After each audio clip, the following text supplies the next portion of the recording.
जरूर कीजिएगा।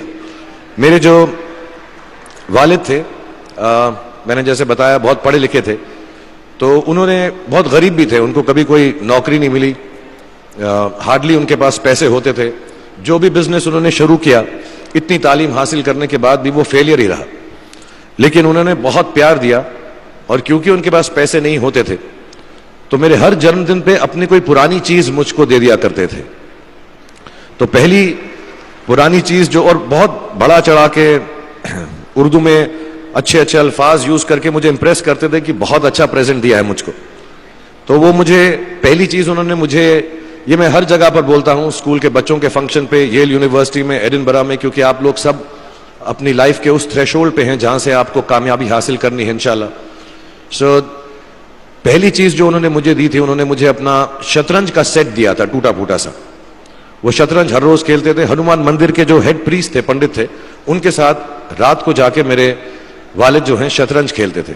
और उन्होंने मुझे कहा कि शतरंज से आप जिंदगी के बारे में बहुत कुछ चीजें सीख सकते हैं। पहली ये कि कोऑपरेशन और साथ मिलजुल कर काम कैसे करना है। दूसरी ये कि जिंदगी में आगे बढ़ने के लिए कभी कभी पीछे भी हटना पड़ता है। तीसरी ये कि जो छोटे लोग होते हैं, जो आप समझते हैं, कई लोग ऐसी बात मानते हैं, जो पॉन्स होते हैं, जो प्यादे होते हैं, उनकी सबसे ज्यादा इज्जत करना जिंदगी के अंदर। कोई भी इंसान छोटा नहीं होता, हमेशा हमेशा जिंदगी में काम आता है। और कामयाबी हासिल करने के लिए आखिरी बात शतरंज ये सिखाती है हमको कि कभी कभी जिस चीज से सबसे ज्यादा लगाव होता है, जैसे रानी से अमूमन हो जाता है, कभी कभी उसे भी सैक्रिफाइस करना पड़ता है आगे बढ़ने के लिए। दूसरी चीज जो उन्होंने मुझे दी, मेरे पास है वक्त, 2 मिनट बोल सकता हूं मैं, सॉरी। दूसरी चीज जो उन्होंने मुझे दी थी, वो एक टाइपराइटर दिया था। आज के जमाने में आई डोंट थिंक किसी को, बहुत सारे बच्चे होंगे यहाँ पे जिनको मालूम भी नहीं होगा टाइपराइटर कैसा लगता है। अब सब कंप्यूटर पे काम करते हैं। तो टाइपराइटर के ऊपर जब आदमी लिखता है और अगर गलत लिखता है तो उसको मिटाने में बहुत तकलीफ होती है। So you have to be very diligent, बहुत ध्यान से लिखना पड़ता है, हम गलती नहीं कर सकते। और टाइपेक्स यूज करते थे टाइप को निकालने के लिए, कभी उंगली फंस जाती थी उसकी कीज के बीच में, मगर बहुत मेहनत से, बहुत डिलिजेंस से काम करना पड़ता था। तो जब मैं उस पर टाइपिंग सीखा स्कूल में कॉमर्स करते वक्त, so the only thing I realize is that practice makes you perfect. तो जो भी काम आप जिंदगी में करें उसको डिलिजेंस से करें, ऐसा करें कि कोई गलती ना हो, अपना पूरा दिमाग लगाकर करें, सोच समझ कर करें। ऐसे करें कि यह काम जिंदगी में आपका पहला काम है और इसके बाद आपको मौका नहीं मिलेगा, और शायद यह काम आपका जिंदगी का आखिरी काम है, इसके बाद फिर मौका नहीं मिलेगा। So do it with that kind of diligence. तीसरी चीज उन्होंने मुझे कैमरा दी थी, क्योंकि बहुत गरीब थे, वो कैमरा चलता नहीं था बिल्कुल भी, सिर्फ उसके व्यू फाइंडर से बड़ी अच्छी अच्छी तस्वीरें दिख जाती थी, लेकिन खिंचती बिल्कुल भी नहीं थी। और इससे मुझे उन्होंने सीख दी कि जो हमारी क्रिएटिविटी होती है, हम जो भी, कभी कभी हमारी हॉबी होती है, कभी कभी हमारा उससे प्यार होता है, लेकिन हम उसको अपनी नौकरी नहीं बना सकते, अपना काम नहीं बना सकते। बहुत कम लोग ऐसे फॉर्चुनेट होते हैं जैसे मैं हूं कि जो मेरी हॉबी थी, जिस चीज से मुझे प्यार था, कलाकारी से, एक्टिंग से, वो मेरा पेशा भी बन गया।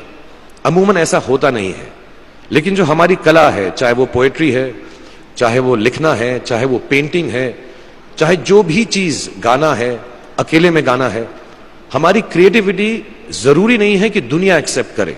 जैसे उस कैमरा की तस्वीरें दिखती नहीं है, लेकिन उसमें देखने से खूबसूरत लगता है हर कुछ, वैसे ही आपकी जो क्रिएटिविटी है वो अपने लिए रखें। क्योंकि जिंदगी में कभी ना कभी, कहीं ना कभी ऐसा मुकाम आएगा जब आप बहुत अकेला फील करेंगे।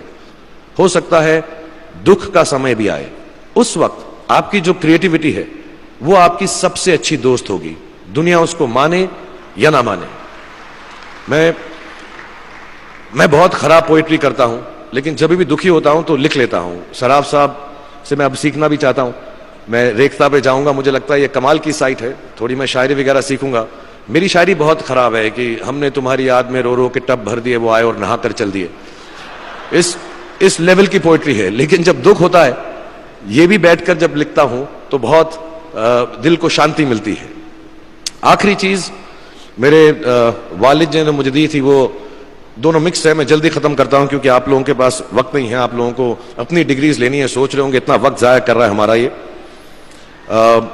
तो मैं जल्दी से बताता हूं। एक, उन्होंने मुझे कहा एक सेंस ऑफ ह्यूमर हमेशा रखना जिंदगी में। हंसते हमेशा रहना, एक चाइल्ड लाइक इनोसेंस जरूर रखना। जैसे एक छोटे बच्चे की जो एक इनोसेंस होती है, जो उसका दुनिया की तरफ जो नजरिया होता है बड़ा इनोसेंट सा होता है, उसमें कोई खामी नहीं होती, गलती नहीं होती, अभी दुनियावी बातें नहीं आई होती, तो वैसी रखना। कई बार बचपन में मैंने जब बदतमीजी की या कोई गलत काम किया तो उन्होंने सेंस ऑफ ह्यूमर से मुझे बचाया।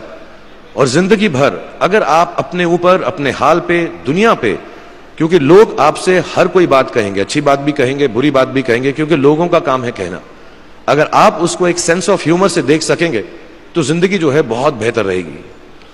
And last not the least, what my father gave me, what my mother gave me and what your parents have given you, आपके जो पेरेंट्स हैं जो आपको दिया है, वो सबसे बड़ी गिफ्ट है, गिफ्ट ऑफ लाइफ।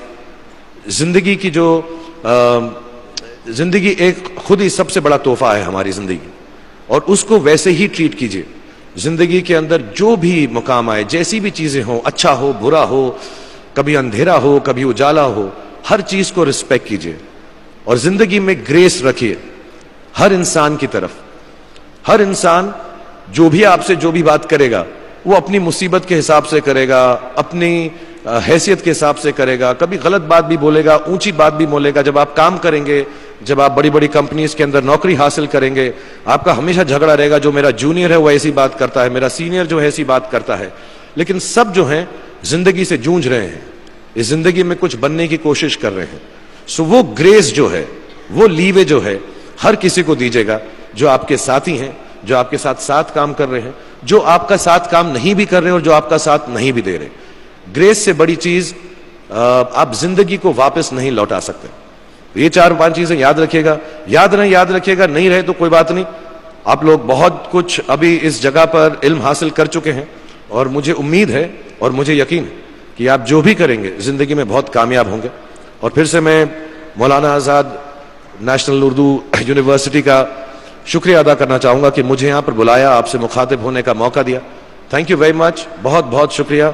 और आप, मुझे मालूम है कुछ टीचर्स जो होंगे यहां पर बैठे होंगे जो आपके फेवरेट नहीं भी हैं, जो बहुत स्ट्रिक्ट होंगे, डांटते भी होंगे आपको, उनको सबसे ज्यादा याद रखिएगा जब आप इस यूनिवर्सिटी से बाहर जाएंगे, क्योंकि जो सबसे ज्यादा टीचर आपसे स्ट्रिक्ट थे वो एक्चुअली सबसे ज्यादा आपसे प्यार करते थे। Thank you very much for having me here.